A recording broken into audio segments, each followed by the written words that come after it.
to talk about the next generation of television. I guess I was invited here because I also represent the prior generation of television. I've been around long enough now that you can probably see the gray hair from even in the cheap seats. And I started my career all the way back in time when there were 4 broadcast networks that really mattered to one another and mattered even more to the end user consumer. Back in those days, in the late 80s, early 90s, we were still aggregating something like 70% of all audiences just to broadcast television. But times were changing, and they were changing very quickly. I started at CBS Sports, ultimately was head of sports programming for CBS and moved west to the entertainment division and joined the team out there that was tasked with trying to turn around, at that time, a sinking ship. And we did it. We went from worst to first. We were #1 in 3-day parts for the first 3 years of the early 90s. Had a great run. When I left CBS, at that point, it was more than just 4 broadcast networks. Cable had exploded. And it had exploded to the point where John Malone was on the cover of Time magazine talking about the super information highway, the 500-channel universe, which to people at that time sounded like something that had only been conjured as a result of either too much to drink or the wrong kind of mushrooms with their pasta. But John was prescient. He was not talking fantasy, he was talking reality. And as we look at where we are today, we can see just how modest he was in the ambition of 500 channels. When I left CBS, I went to the content side of the business because I had been in broadcast for a fairly substantial period of time, and I kind of felt like I was the guy in the back seat yelling directions to the driver going, no, no, no, no, too fast, no, make a left, no, no, no, go right. Because ultimately, I knew that what was driving the car was the content. Because ultimately, people watch shows. They didn't watch networks, even back in those days. So I joined up with Tom Werner, Marcy Carsey, Karen Mandeback, and the Casey Werner Company. And they were, at that time, the last of the great independent television production companies. And at that time, they had 7 half-hour comedies on network television, starting with The Roseanne Show, including The New Cosby Show, which I had come on to help them produce, and eventually beyond Third Rock from the Sun and a whole roster of shows, including that 70s show. And Tom and Marcy knew that the business was changing and that small little companies like them didn't have a very long future in front of them. And again, they too, like John Malone, had a vision for the future, and they invested against it. And they were one of the founders of Oxygen, which was later sold to NBC. When I left Tom and Marcy, I then joined the Telemundo Network Group, which was just then about to be reinvented. Saul Steinberg had been the owner. He sold it to Sony and Liberty Media, and it needed to be rebranded, relaunched, and put back into the Hispanic network as a meaningful competitor to Univision, which at that time was just a monster in terms of controlling the Hispanic marketplace, with very, very little competition. Why was Univision so dominant? They were on those same, little UHF stations that Telemundo was on. What made them so powerful? Content. They had a relationship with Televisa, which they still do, where all of the killer content that came off of Televisa and was broadcast in Mexico, telenovelas primarily, but not exclusively, were then exclusive properties of Univision. And those properties had a word-of-mouth viral marketing campaign that nobody could beat. Because the people in Mexico told the people who were on this side of the border, you got to see this. And they did. And it was also very, very wisely targeted to the recent arrival, which at that point was the Spanish-dominant portion of the marketplace where the greatest mass existed. So we had a really tough time in those early days competing with Univision. But we were successful enough that eventually NBC Universal bought Telemundo, is now operating it as a multi-network property, doing quite well, although again, still in the shadow of Univision, which is still dominant, and again, largely because of Televisa novelas and those really, really strong content properties. And when I left them, I went to Sony and formed my own company in partnership with Sony back into the production business. Just about the time that the production business was about to go into convulsions as a result of 9/11, and the attendant recession that followed it. And boy, was that not fun. Because Sony was going through its own period of reorganization and retrenchment. So what's a simple producer just trying to make a living going to do about that? Well, the one rule that I always knew applied in show business and in media was the golden rule.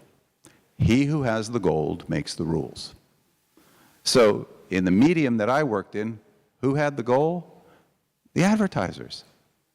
They were the ones who had all the money that we then got to spend and create programs and run networks and do all of the things that powered our business. We didn't have any real money when I left coming out of retransmission consent, which now is a very, very powerful secondary revenue stream. Back in those days, it was the advertisers. And also, about that time, media agency networks started to come into being.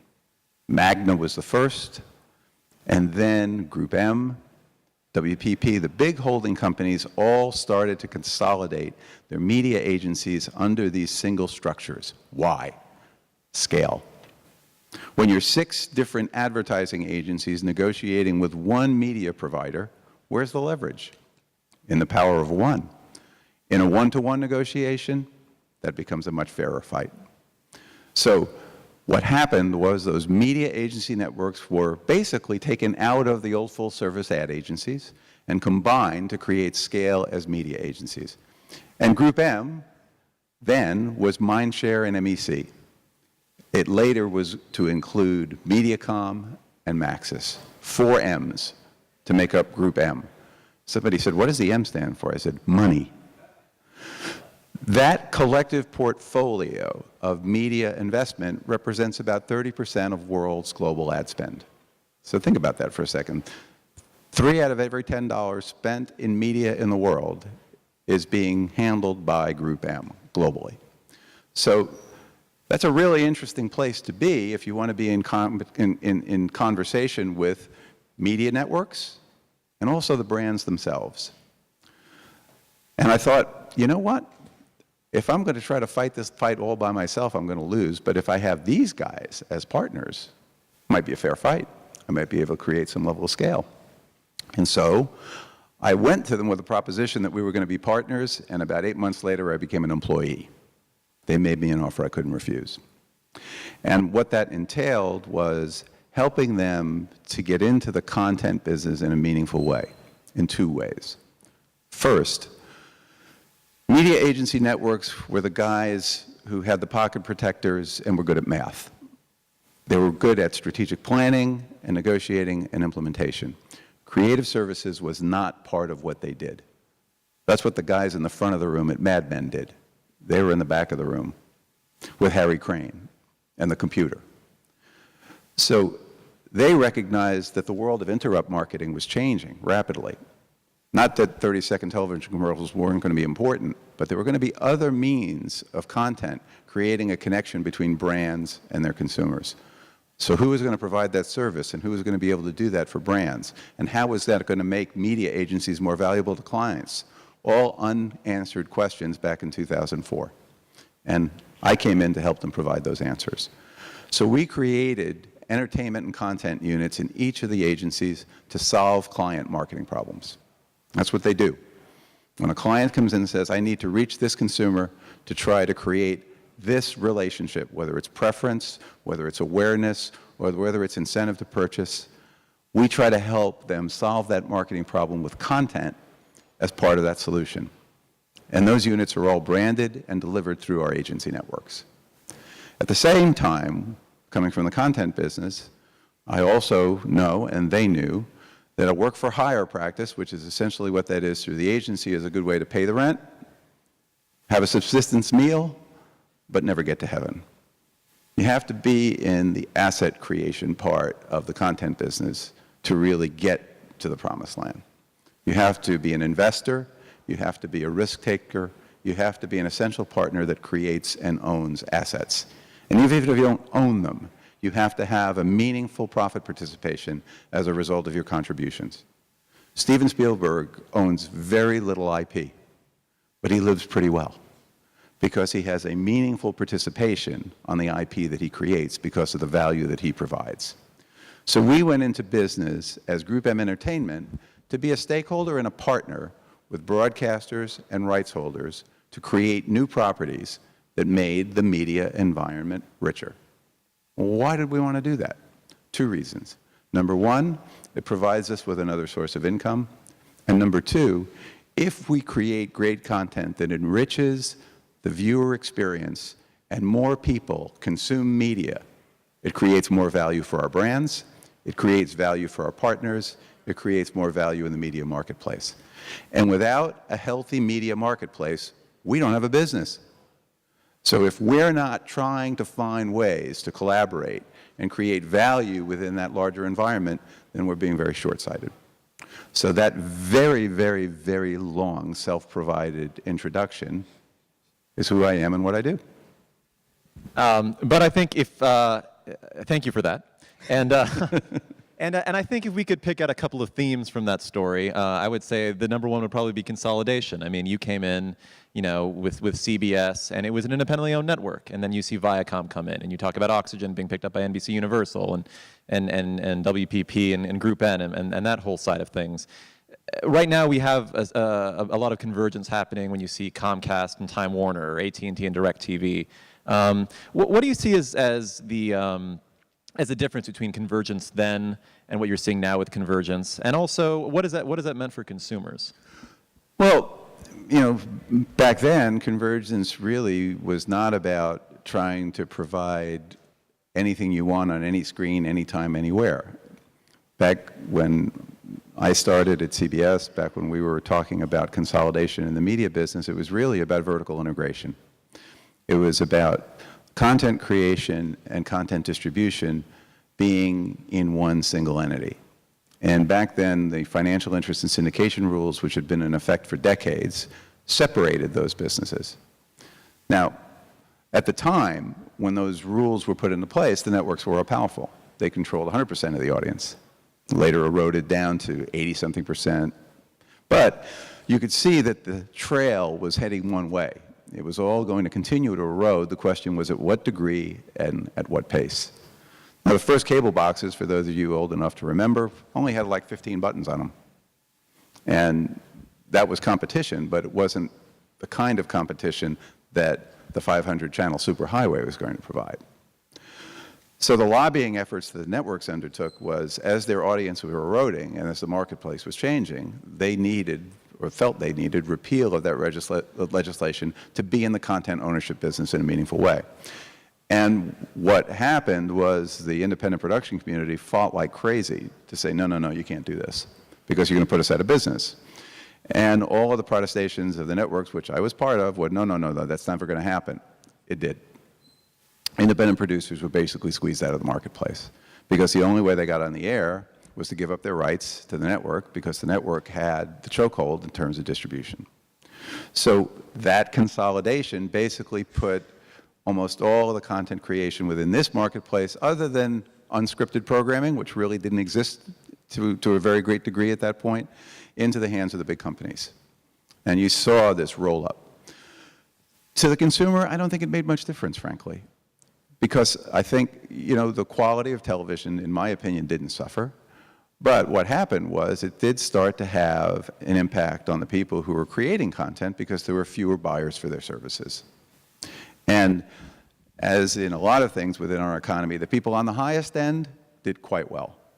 But the people in the middle and below that level struggled and weren't getting the same kind of deals, weren't making the same kind of living that they were making before. And it was really a lesson about, you know, just how it works as businesses evolve and go through fundamental transformations. So I think, you know, we're into a different era now. Obviously, convergence means something different than vertical integration. It does mean the ability of the consumer to consume any content they want on any device they want at any time that they want.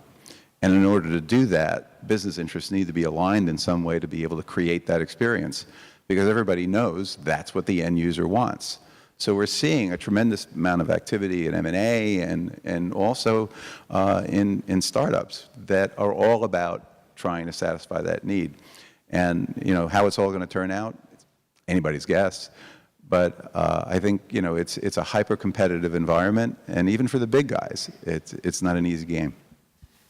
And what role has technology played in all of this? I mean, you know, from the DVR box to the smartphones and the tablets, it seems like, you know, more and more tech companies are getting involved in content consumption. what, again, does that mean for the consumer, and how has that directly affected the networks? Tech drives everything.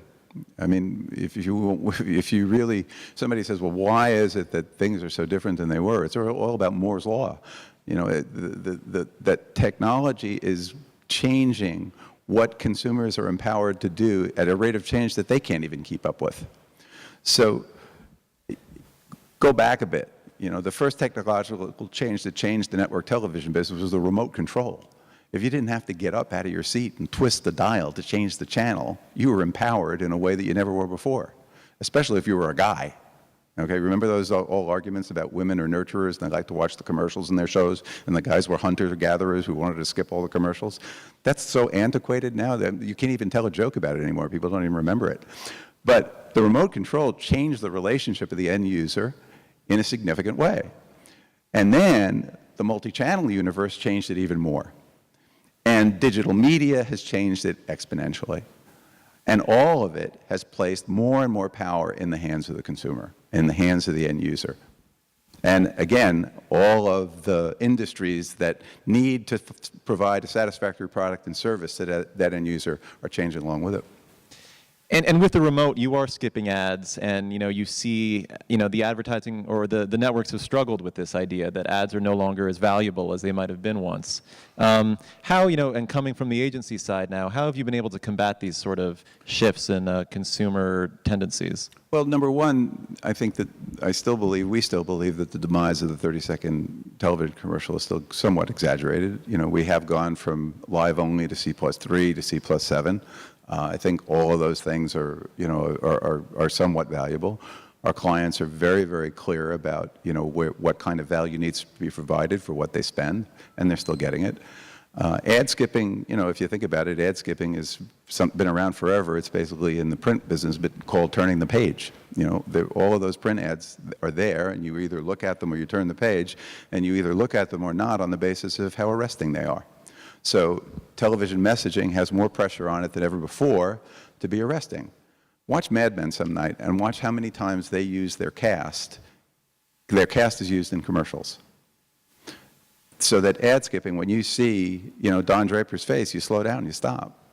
And when you do, you get the impact of whatever that message is. So there are a lot of strategies that are being employed by content creators, networks, and also with somewhat compliant consumers. But I think that, the other part of it is that I think technology can also enable ad skipping, as you've seen with a lot of the digital players. Ultimately, personal point of view is having lived and, provided for a family in the content business, creative people need to get paid. Otherwise, why would they do their jobs? They need to get paid. So how do you ensure that they get paid? Well, there's two ways for an end user to pay for content. Either by subscribing, and a subscription should just be a single ticket for a single entry, or it can be a monthly subscription, or it can be a single purchase, or their attention. So in the media players that some of the networks have used, commercial skipping can be disabled. So that if you're going to watch it, either on an SVOD platform or on a network player, you're not going to be able to ad skip. If you want it without ads, you'll pay for it, and you'll pay a small price. And I think that's a fair exchange. I was saying to Tom, that I frequently do some guest lecturing at colleges, and I asked, the students in the room, I said, how many of you think that you should be able to consume any kind of entertainment you want to on the internet for free? And they almost all raised their hands. And then I say, well, how many of you want to have a career in music, film, or television? And 80% of them raised their hands. And I said, how do you expect to get paid? And they haven't even resolved that inner conflict. But it's real. And again, I think it's a fair exchange. You either pay for it out of your pocket or you pay for it with your attention. And for that, you get an experience. And if the experience isn't satisfactory, you reject it. And you move on to another one because you have a plethora of choices. One of the, by the way, my piracy days are long gone, and so I'm only legitimate, especially working for a subscription news site. one of the things, the biggest mistakes that I always feel the entertainment world made is that they didn't embrace technology in the right way soon enough, and the sort of piracy technology was superior. I mean, Napster was a better way to get music than buying a CD. Downloading a movie was a better way to get it than going through iTunes for a while. Has that gotten better, do you think? I mean, do you think, TV networks, movie studios, anyone in the entertainment industry has come up with solutions that are more elegant and ones that are going to appeal to millennials? Yeah, I'm not sure that I'm going to say that they're going to all appeal to millennials, but I think they've taken the note. I mean, here we are, in Northern California, the home of technology, and particularly the home of the guy who basically took over the music business, okay? And did the record labels see it coming? No. They were too busy suing college kids for file sharing and trying to kill one another because they only saw competition coming from their known and linear historical competitors. But they didn't see the guy at Apple being the guy who said, well, all people really want is an elegant solution with a really elegantly designed device that makes enjoying music easy, and they don't want to get ripped off, and they don't want to buy 12 songs when they only want to buy 3. But they'll pay for it as long as they believe it's fair, and as long as they believe the end user experience is great. And he was right. They did. So now I think the great lesson, music has always been like the canary in the coal mine for the people in the audiovisual business, because again, due to the bandwidth constrictions and file sizes, that what could be done was done with music. And now, when we're into filmed and televised entertainment, we're starting to see that there have been some lessons learned. So I do think that, things like HBO Go, where if you're a subscriber, HBO wants you to be able to enjoy that content on any screen wherever you are. That what they're investing in is the lifetime value of the relationship that they have with you. And the fact that you want to watch it on the go versus whether you want to watch it sitting down at an appointment is not relevant to them, as long as they maintain that relationship with you. Because their big enemy is churn. So by having technology be part of the solution to create a better and more enduring relationship to their end user, they're protecting themselves in a way that ultimately provides a satisfactory experience. And I think that's going to be incumbent upon all content providers and all distributors. It's funny you mention HBO right now, because I'd say, they are probably producing arguably the best content, on TV right now. With Game of Thrones, the most successful show they've ever had. Silicon Valley probably plays very well in this part of the state. And yet, it's owned by Time Warner, and there's been more and more consolidation, and you have these monolithic media entities that are owning all the channels. And yet, we also have this period of probably the best television it's ever been. How has that been possible? How is it that there's essentially less choice when it comes to the number of media companies that own these networks, and yet television is more daring than probably movies are, certainly? Well, again, I think you've got so many different platforms. I think, HBO is to be admired, but think about AMC, okay? AMC was nothing but a collection of movie libraries in search of a reason for being. That was the channel. And a bunch of really, really smart, really creative risk takers decided to get into scripted programming. And they started with Breaking Bad, which at the time nobody watched. And then they caught lightning in a bottle with something as high class as Mad Men and with something as incredibly crazy as The Walking Dead. And those 3 series redefined what AMC is. They are platform defining. And we're going to see other really interesting original content come to AMC that never would have otherwise existed, and has given AMC a reason for being on systems and on menus and on screens that otherwise wouldn't have existed. And going back to HBO, when Michael Fuchs, who was then running HBO back in the late 80s, said that original series are going to be the reason why people are going to subscribe to HBO, everybody laughed at him because nobody watched original series on HBO then. They watched movies. That was the reason why they subscribed to HBO.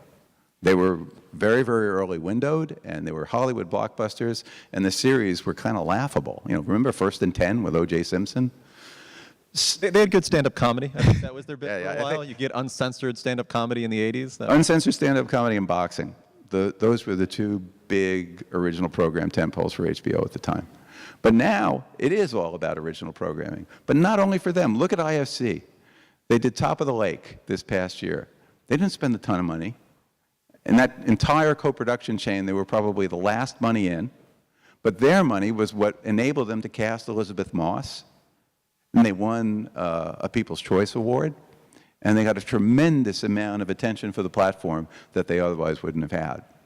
So I think part of the reason why we're seeing so much great TV is because great content is becoming more and more important, not only to the end user, because it's always been really important to the end user, but now for the platforms themselves. How do they stand out? How do they become essential? How do they get noticed? How do they have brand value?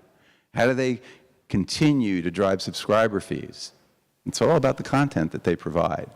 So they need to be good curators. They need to be people who understand creative work and creative people. And they're going to be judged by the end user by their performance.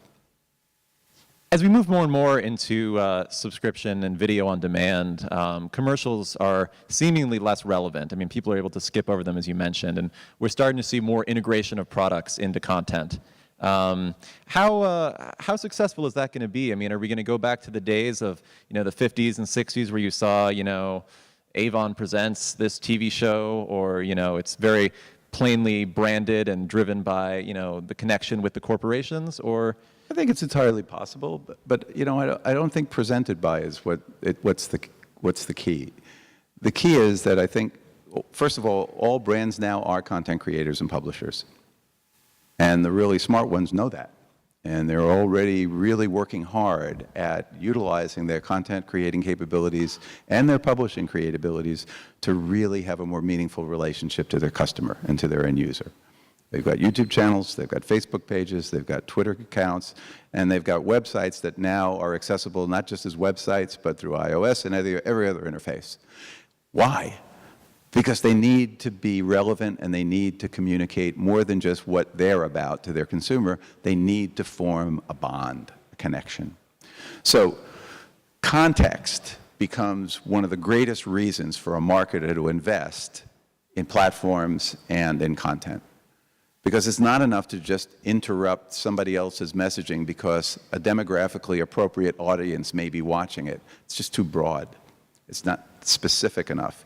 If I want to reach young people from 18 to 24, then I'd better be focusing on digital media, because I'm not going to reach them not nearly to the same level of efficiency if I'm not. And if I'm going to be in digital media, then I better be able to provide them or enable them to enjoy something that is about their passion point, but that has a legitimate contextual connection to who I'm about and what my relationship to them is about. So that's a different level of challenge for marketers than has ever existed before. But we represent, and others represent, a wide variety of people who are doing really well at recognizing those challenges and fulfilling the promise.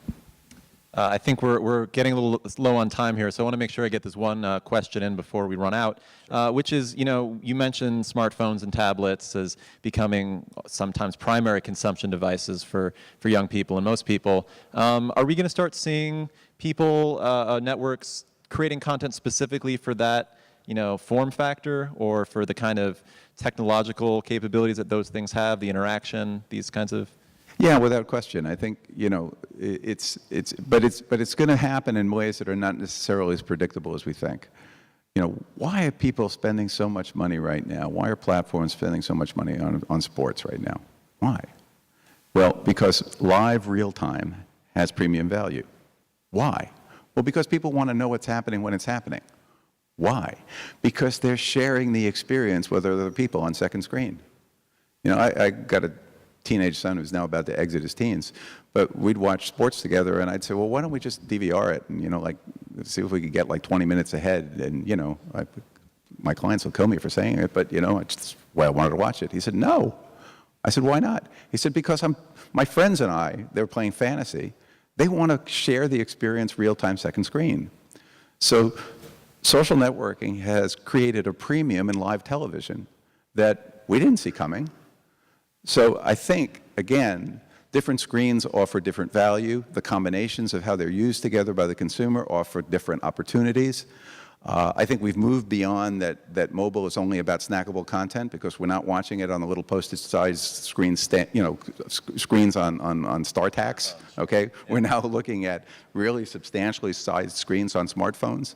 So I do think it's a little bit more free form in terms of long form and short form, but I do think that the medium helps describe what the consumer appetite's going to be, what the consumer demographics are going to be, and by consequence, what kind of content you're going to provide for it. I think that's all the time we have. But thanks so much for coming. Thanks for listening, and yeah, we'll see where everything ends up. Thank you.